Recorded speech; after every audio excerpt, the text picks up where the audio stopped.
অন্য কারোর মুখ থেকে যখন এই কথাটা শুনি তখন কতটা যে কষ্ট হয়েছিল সেটা বোঝানোর মতন ক্ষমতা আমার নেই। মানুষকে বিশ্বাস করতে ভুলে গেছি। আমি তো একটা সাধারণ গরিব বাড়ির ছেলে, তাই হয়তো আমাকে পছন্দ হলো না। আচ্ছা দিদি, আমার মধ্যে কি ছিল না যেটা ওর মধ্যে আছে? হাতের থালা নিয়ে আমি অনেক কেঁদেছি, কিন্তু সবাই হাসবে, একটা ছেলে হয়ে কাঁদছে। কিন্তু একটা ছেলেরও কষ্ট হয় দিদি, আমি কাউকে বলতে পারি না। আমি দুবার সুসাইড করতে গেছিলাম।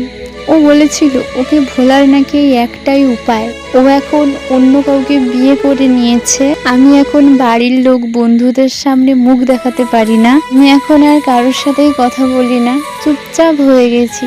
কেন জানি না, ভগবান শুধু আমার সাথেই এইরকম করে। মিডল ক্লাস ফ্যামিলির ছেলেদেরকে কেউ ভালোবাসে না। রাহাত ভাই, তোমার রিকোয়েস্টে এই ভিডিওটা বানিয়েছি। তো একটাই কথা বলবো তোমায়, দেখো, কিছু হয় আমাদের সাথে ভালোর জন্য। ভগবান যাই করে ভালোর জন্যই করে।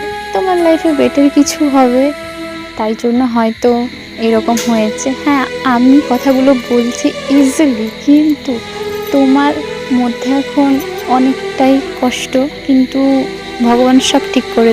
নিজের উপরে বিশ্বাস রাখো, আর এইটুকুই ভেবো লাইফে এত দূর এগো, নিজের ফ্যামিলি আর মা বাবা ভালো রাখতে পারো।